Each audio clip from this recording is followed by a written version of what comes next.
안녕하세요. 워싱턴 윤준혜의 윤주입니다. 오늘은 11월 25일 월요일. 벌써 11월의 끝을 향해 달리고 있어요. 제가 사는 곳은 메릴랜드의 엘크리지라는 곳인데요. 바로 집 근처에 BWI라는 공항이 있어요. 집에서 한 12분 거리? 집 앞을 산책할 때 바로 코앞에서 비행기를 보는 일은 예사예요. 비행기가 이륙하거나 착륙할 시 예를 들어 사우스웨스트 비행기의 빨강과 파란색이 선명하게 보일 정도의 가까운 높이에서 비행기가 보여요. 비행기가 가까이 보이면 저와 저희 아들은 큰 소리로 안녕! 이렇게 외치면서 비행기를 향해 손을 흔들어 보여요.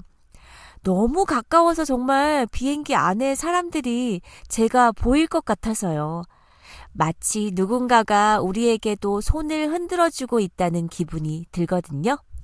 제가 한국에 살 때는 하늘을 나는 비행기를 실제로 보는 것조차 귀한 경험이었지만 당시엔 하늘엔 새 말고 뭔가 있다는 것만으로도 신기할 때 아닌가요? 80년대에 제가 초등학교에 들어갔을 시절만 생각해봐도요. 하늘을 나는 비행기라는 것은 우리는 평생 타볼 수 없는 대단히 귀하고도 비싼 것으로만 여기지 않았나요? 보통 학교에서 비행기를 타본 사람을 꼽으라면 저희 학교 같은 경우는 전교생 중 한 명이 있을까 말까 하지 않았나 생각됩니다.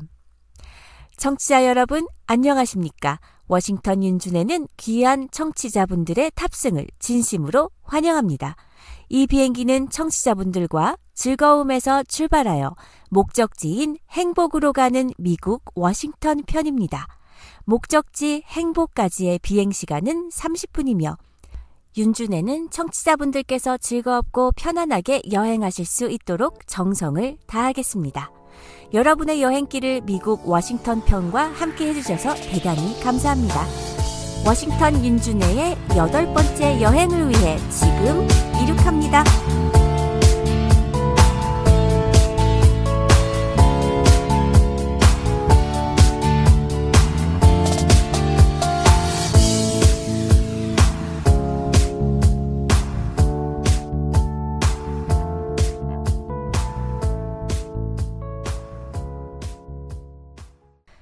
미국은 한국하고 틀리게 너무 땅덩어리가 넓어서요.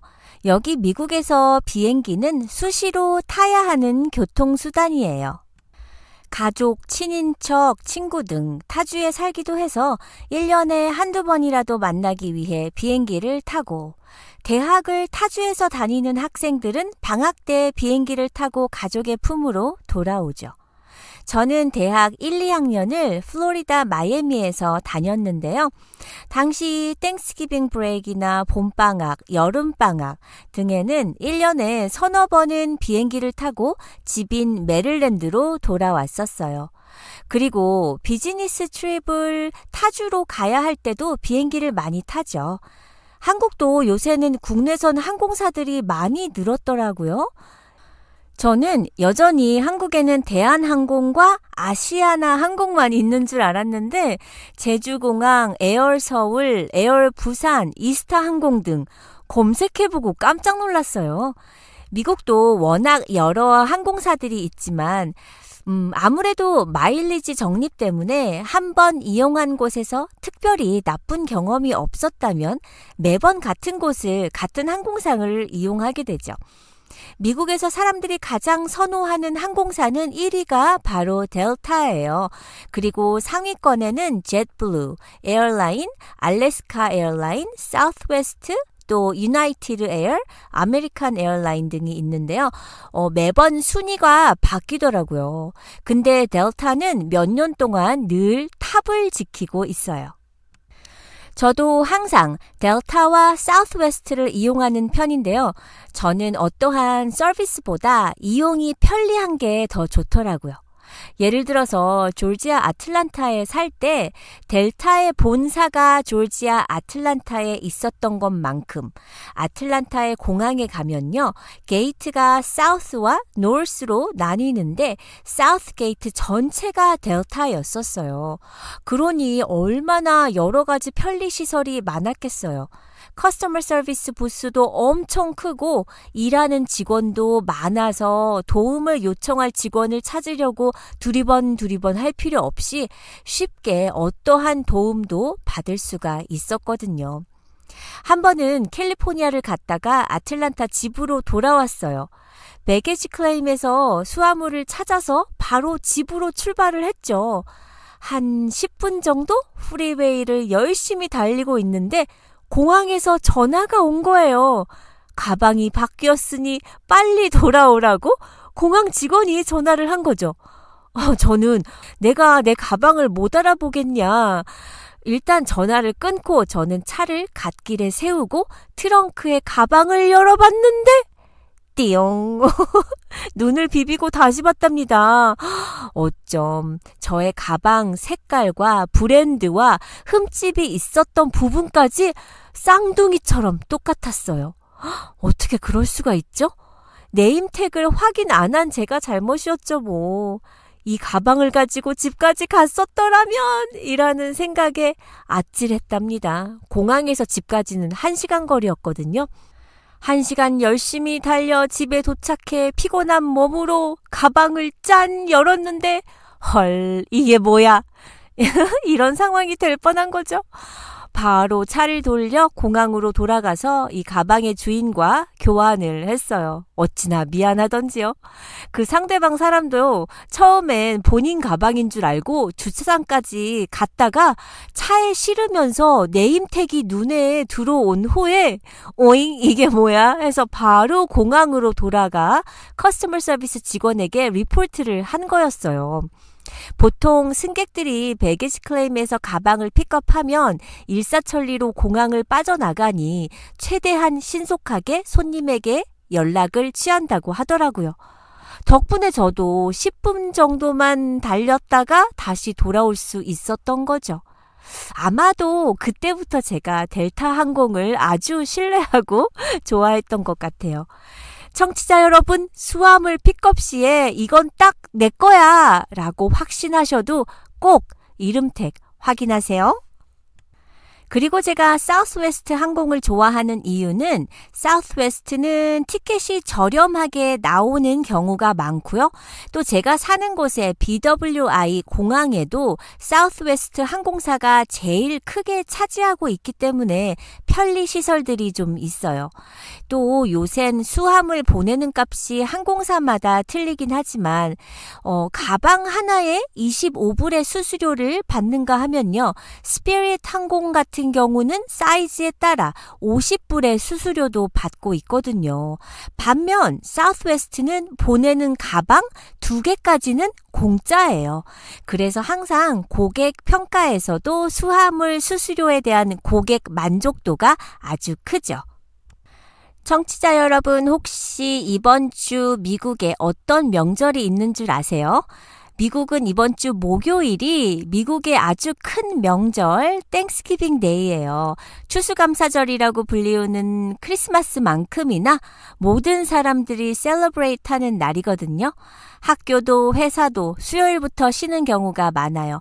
한국의 명절 연휴처럼요. 그럼 사람들이 대거 이동을 하죠. 공항이 북적북적대고 항공료도 오르고요. 그래서 저는 부득이한 사정이 있을 때를 제외하고는 북적거릴 땐 비행기를 안 타요. 아무래도 비행기가 만석이 되면 즐거워야 할 비행이 즐겁지 않게 되는 사건들이 일어날 수 있잖아요. 특히나 내 주변에 어떤 사람들이 타느냐에 따라 나의 비행이 즐거울 수도 괴로울 수도 있으니까요. 그래서요, 저는 습관처럼 비행기 탑승 전에 속으로 짧게 기도를 해요. 물론 저는 아주 가끔만 교회를 가는 사람이기는 하지만 하나님 제 옆자리에 좋은 사람을 보내주소서 이렇게 기도를 합니다. 생각해보세요. 미국에서 한국 갈 때 비행기로 13시간, 14시간 막 이렇게 걸리는데 타서 내릴 때까지 우는 아이가 옆에 타고 있다고 생각해보세요.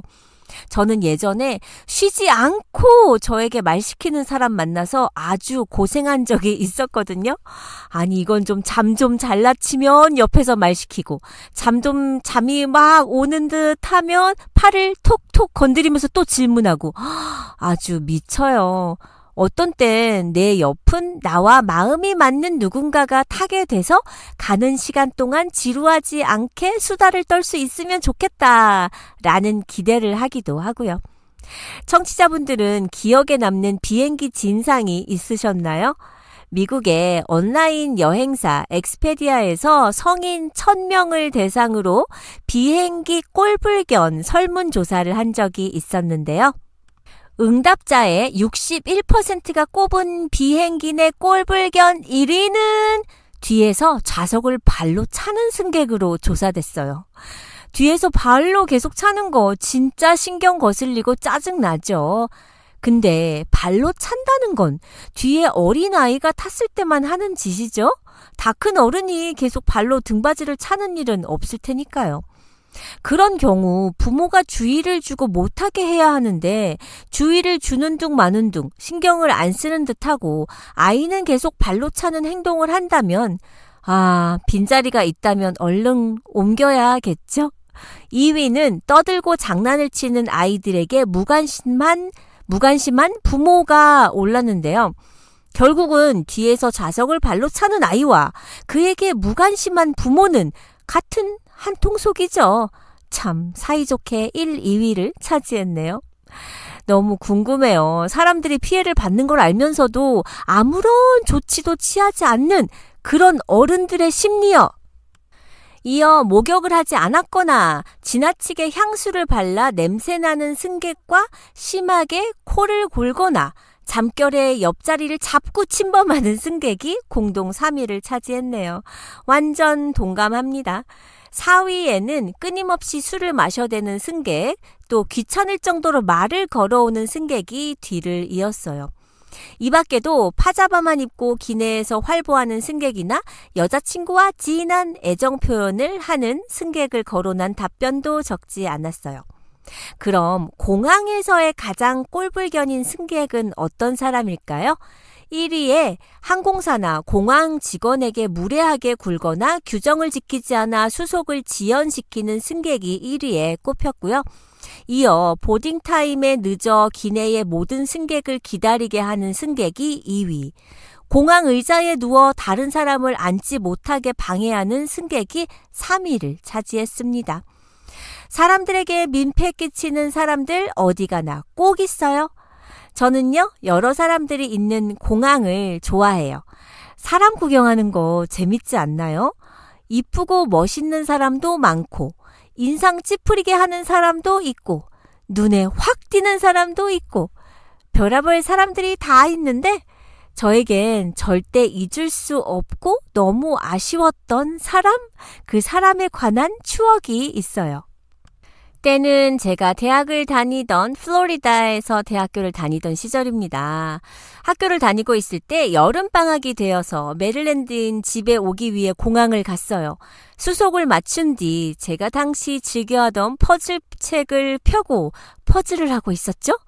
잠시 고개를 들었는데 제 앞 30m 앞에 동양 남자분이 티켓팅을 하고 있었어요.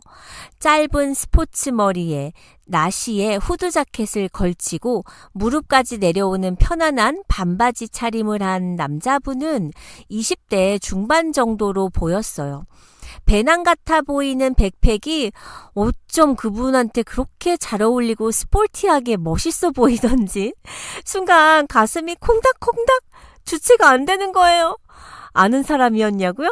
아니요. 제 평생 처음이자 마지막으로 맞닥뜨린 저의 이상형이었답니다. 저는 제 평생 어딜 가서도 제 이상형을 만나본 적이 없었어요. 제가 한국에서 계속 살고 있었더라면 몇 번이고 이상형을 만날 기회가 있을런지도 모르겠지만요.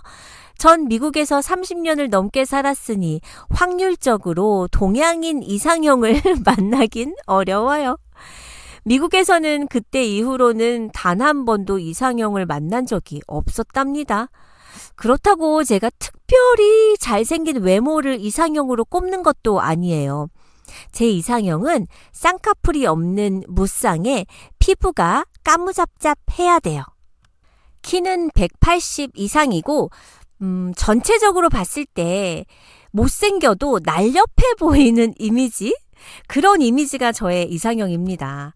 그러니까 저는 어떠한 생김새보다도 제가 원하는 이미지가 있어요. 제가 10대, 20대 때 그 모습이 저의 이상형이었는데 처음으로 그런 남자를 마이애미 공항에서 만난 거죠. 저도 모르게 넋이 나간 사람처럼 그 사람을 쫓기 시작했어요.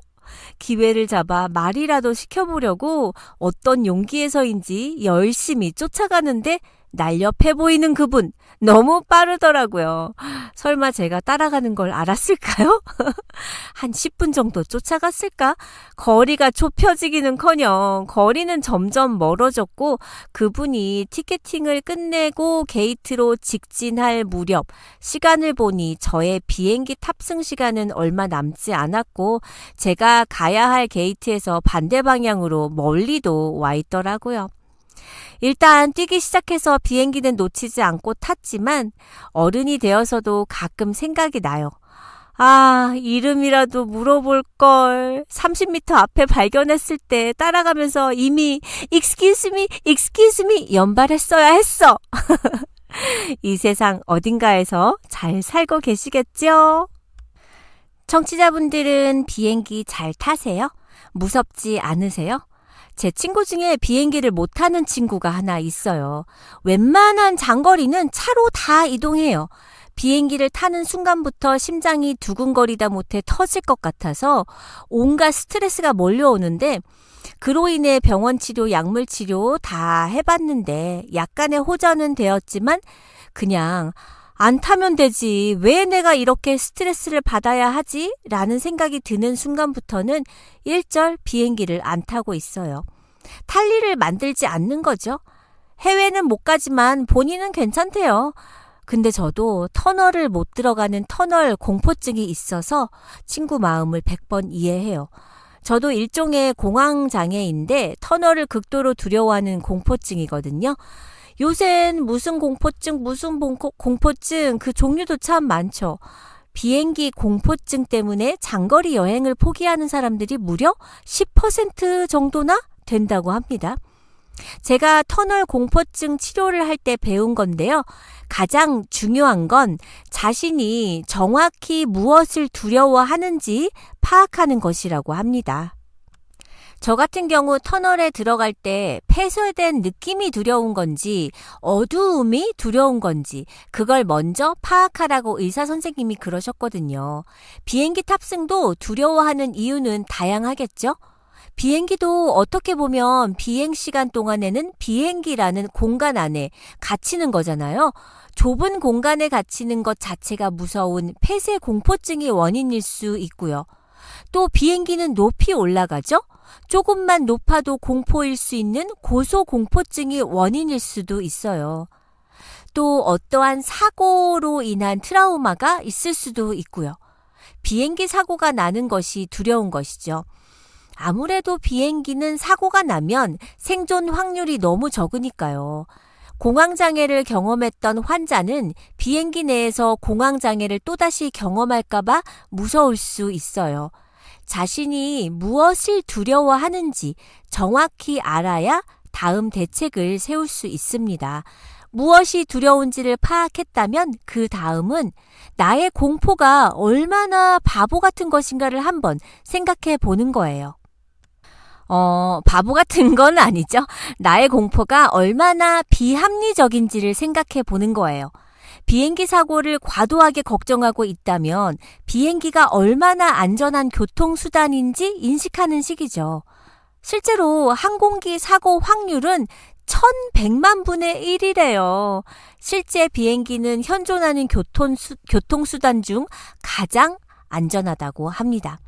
난기류에 비행기가 흔들리는 경우가 간혹 있긴 한데 모든 항공기는 제작 단계부터 난기류를 만나도 안정적으로 원위치를 회복하도록 설계되어 있다는 사실을 기억하세요. 현실적인 대안을 마련하는 것도 한 방법인데요.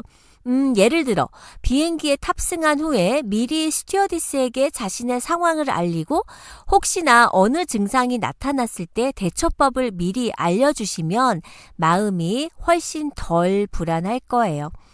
일종의 마음 이완요법으로 스스로를 통제하는 법을 익혀두는 것이죠. 그리고요, 전문가가 말하길 두근거림을 무조건 공포와 연결짓지 말라고 합니다. 비행기를 타기 전에 여행에 대한 기대와 설레임으로 심장이 두근거릴 수 있거든요.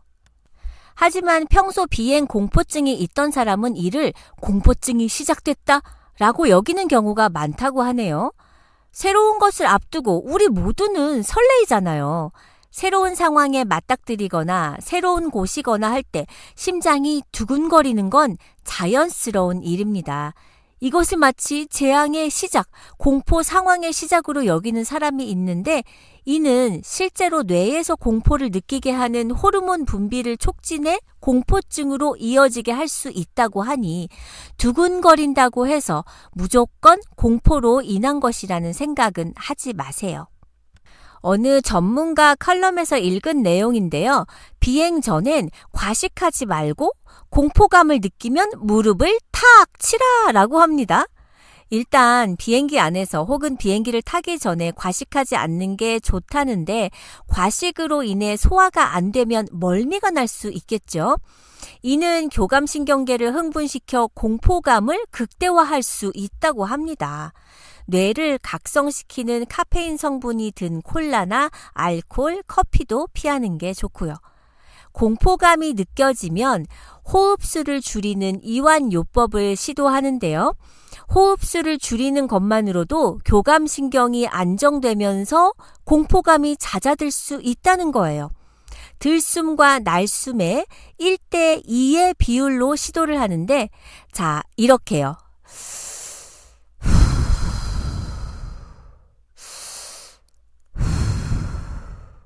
3초 정도 들이마시면 6초 내쉬는 시기예요. 청취자분들 따라 해보셨나요? 3초 들이마시고 6초 길게 내쉬고요. 복식 호흡으로 시도하시고 5분에서 10분 이상 유지해보세요. 뇌의 혈류순환이 원활해지면서 긴장감이 덜해지는 효과도 있다고 하니 비행기 탑승 시가 아닌 평소에도 아침 저녁 15분에서 20분씩 연습하는 게 좋다고 합니다. 그럼 앞에 말씀드린 공포를 느끼면 무릎을 탁 친다라는 건 뭘까요? 우리의 뇌는요, 몸의 양쪽이 균형을 이뤄 자극을 받으면 안정감을 느끼는 경향이 있다고 해요. 그것을 양측성 자극이라고 말한다는데요. 무릎 양쪽을 번갈아 가면서 손으로 톡톡 두드리거나 자신의 몸을 스스로 감싸 안는 자세를 취한 후에 오른손으로 왼쪽 팔뚝을, 또 왼손으로는 오른쪽 팔뚝을 번갈아 가면서 탁탁 치는 식이에요. 쉽죠? 5분에서 10분 지속해 보세요. 그리고 마지막으로 비행기를 도저히 탈 수 없다면 병원의 도움을 받으세요. 저도 결국은 병원의 도움을 받아 터널 공포증이 많이 호전됐거든요.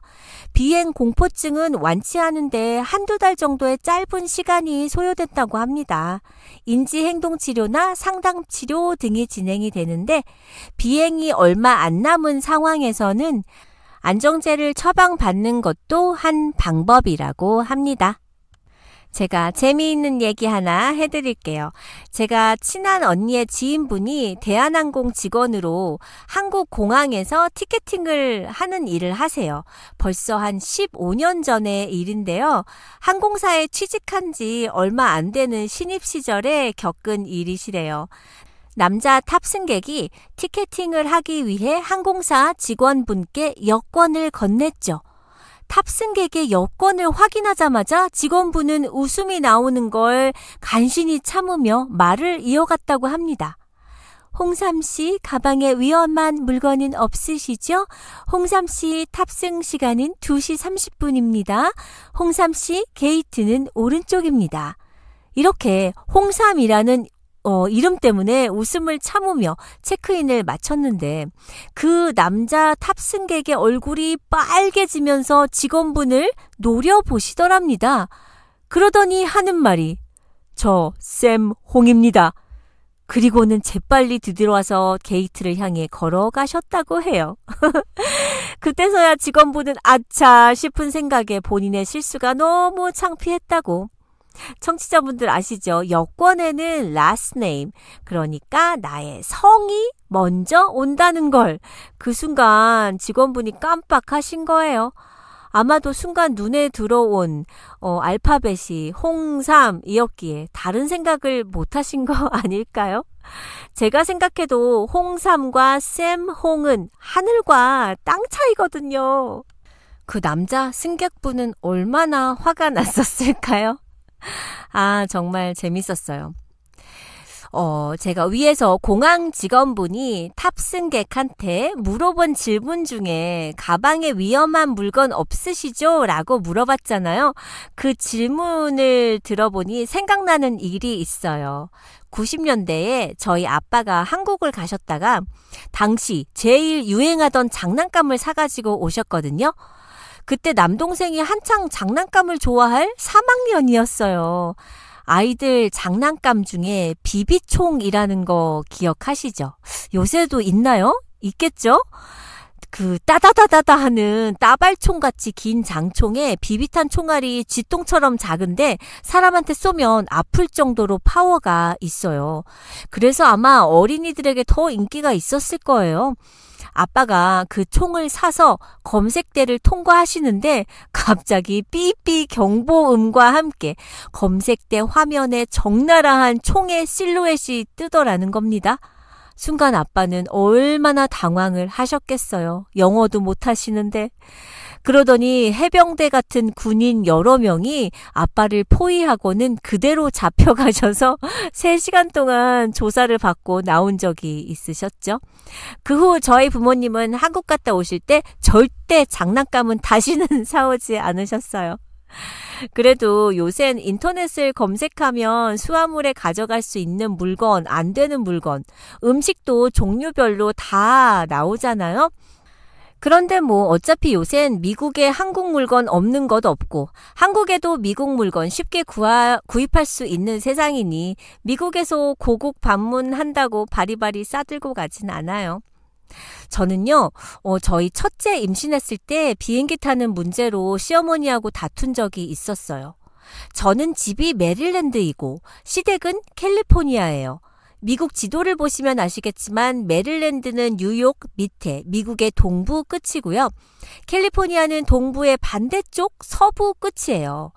제가 동부에서 서부로 시집을 간 거죠.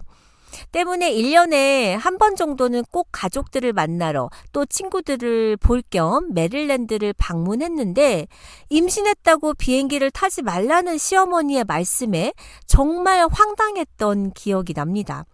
그때가 임신 5개월에 막 접어들 때고 입덧도 다 끝나고 아주 건강했거든요. 당시 의사 선생님께서도 임신 중기에 5시간 정도 비행은 괜찮다고 하셨고 저도 전혀 힘든 일이 아닐 거라고 생각했으니까요. 캘리포니아에서 메릴랜드까지는 5시간 정도 걸려요. 바람의 방향에 따라 4시간 반이 걸리기도 하고요. 임신 중 비행기를 타면 태아에게 안 좋을 것이라는 막연한 추측이 있긴 하지만요. 영국 왕립 산부인과 학회에서 발표한 임산부 비행기 탑승 가이드라인에 따르면 임신 13주에서 36주 차에는 비행기를 타도 괜찮다라고 나와 있어요. 37주째부터는 언제든 아기가 나올 수 있기 때문에 비행기를 타면 안 되고요. 쌍둥이 같은 다태아를 임신한 경우라면 그보다 더 빨리 출산할 수 있기 때문에 이때는 32주 차까지만 비행기를 탈 것을 권장해요. 또 당연히 조기 분만할 가능성이 있다면 비행기를 타지 않는 게 좋겠죠. 조기 분만 가능성은 혈액 검사, 질 분비물 검사, 초음파 검사, 자궁 수축 모니터링, 양수 검사 등으로 알 수 있지만 아랫배가 뭉쳤다가 괜찮아지기를 반복한다거나 태동이 줄거나 주기적으로 복통이 느껴져도 조기 분만 가능성이 큰 것으로 봐요. 임신부가 비행기 탑승 시 걱정하는 것 중 하나가 바로 방사선 노출인데요. 그 피폭량은 양수와 양막 등으로 둘러싸인 태아에게 영향을 끼칠 만큼 많지 않다고 합니다. 오히려 심부정맥 혈전증이 생기지 않도록 조심해야 하는데 심부정맥 혈전증이란 다리의 혈액순환이 잘 되지 않아서 혈전이 생기는 질환이에요. 통증이나 호흡 곤란 등을 유발하는데 임신부는 오래 앉아있으면 골반 주위에 혈관이 눌리기 때문에 심부정맥 혈전증이 생길 가능성이 큰 거죠. 임산부가 비행을 하실 때에는 헐렁한 옷과 편한 신발은 기본이고요.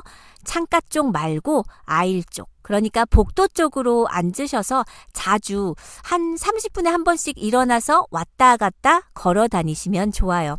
물을 조금씩 자주 마시고 알코올, 커피, 탄산음료는 마시는 것을 삼가하시고요. 압박 스타킹을 신으시면 좋은데요.